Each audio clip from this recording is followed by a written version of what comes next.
now. Wow, lovely. So thank you to everybody who's come down here today to Havens Community Cars.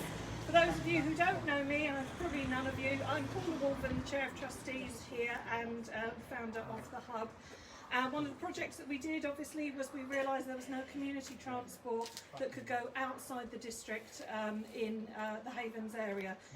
So we've started Havens Community Cars. I'd like to introduce you to Nikki, our cars coordinator. I'm sure many of you already know, who organises the recruitment, training and support of our volunteer drivers, many of whom are here today. So to all you drivers that are here today, thank you for everything that you have done. When we got you involved, we said, oh, you'll be doing 1 or 2 journeys a week. And then the pandemic obviously caused us no end of problems because some of you guys have been going out 7 times a week, 8 times a week, making sure people get their vaccinations, making sure that those waiting lists for the NHS are trying to come down.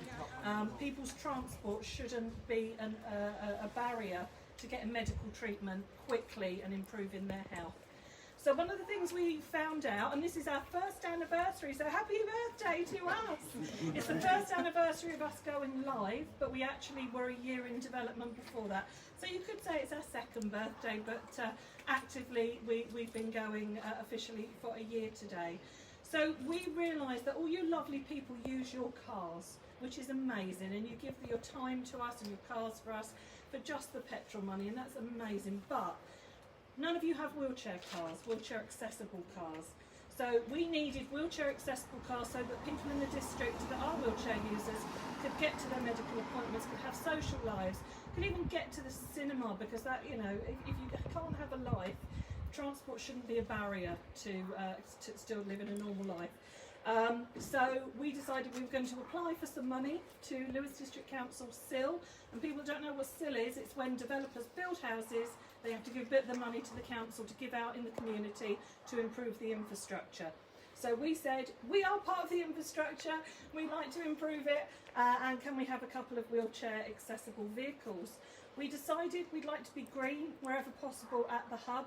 So we have 2 100% fully electric vehicles here today. They're the Nissan Envies, and because Envy is all about envy, I call them the Green-Eyed Monster, and then I call them the Green-Eyed Monster Mechanical Army. So you've got Gemma and Jemima. So there's our fleet. If you hear me call them Gemma and Jemima. And we'll show you in a minute how they will help wheelchair users in the district. But there's 2 parts to this, because not only did we realise that we didn't have vehicles suitable for wheelchair users, we realised there are people out there who have driving licences but can't volunteer for us because they don't have a vehicle. Or maybe they have one vehicle and one partner goes to work and the other one is stuck, but could do things during the day, maybe when the kids are at school. So we decided that we could use these cars as well for people who can come down and drive them but don't have their own vehicle. And for people in marginalised groups, you do find that is a big barrier to car ownership anyway. So we are providing a volunteering opportunity to people in marginalised groups without cars. So it's all a win-win. It's fantastic, and we really like to say thank you to the people who donated nearly £100,000 for these 2 vehicles, the training, the insurance. We need now to get in a specialist wheelchair trainer to show our drivers how to load and secure wheelchairs in the back here.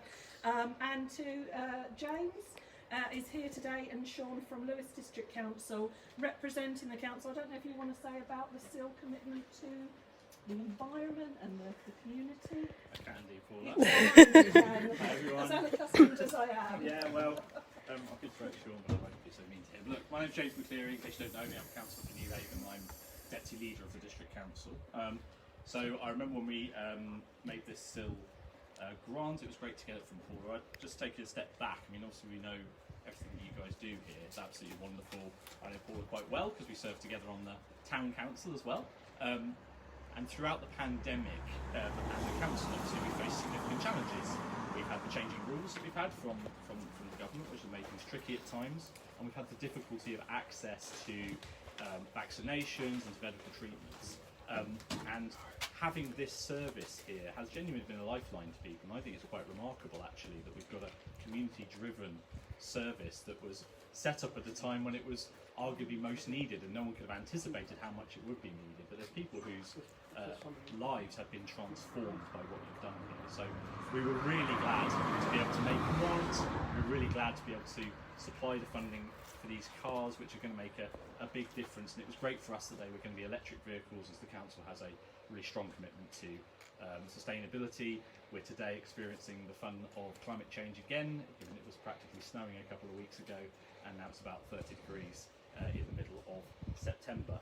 And so these kind of small steps towards a climate neutral, a carbon neutral future that will improve the sustainability of our district are really important. So my congratulations to all of you, to Paula and all the team, and we're just really grateful to be able to support you. Thank you, James. And if you'd like to talk, I'll show you the back of these because this is amazing. So it can be used as a 5-seater vehicle, which is great. So when we're not using it for wheelchair users, it can be used as a normal vehicle. This is how simple it is for us to be able to transport wheelchair users and their chair. So you take this out, and this is the bit I'm always going to kind of leave on the side, I swear. That's going to be the tricky bit, I think. You put that up, you put that down. Oh, I think I parked too close to the curb, but it will go straight down. And you come in here. Now, we don't even have to push the wheelchair up this ramp because we have a remote control here. We have a winch here, a pause system. That pulls all the way down to the wheelchair and clamps on the front here. And we have these back ones that go on as well. I never remember which way these come. Oh, that way, like that. So these are ones that go on the back afterwards. So these ones would come down to the wheelchair down here. It will pull it straight in and secure it in the front here. Then we put these back ones on and secure it at the back. And then the wheelchair user would have this one across them like a normal wheelchair, like a normal car seatbelt, across them here. So the chair is secure, the person is secure. To make them feel more part of the drive, these can go down so you can see the driver, which is brilliant. But that literally is how simple it is.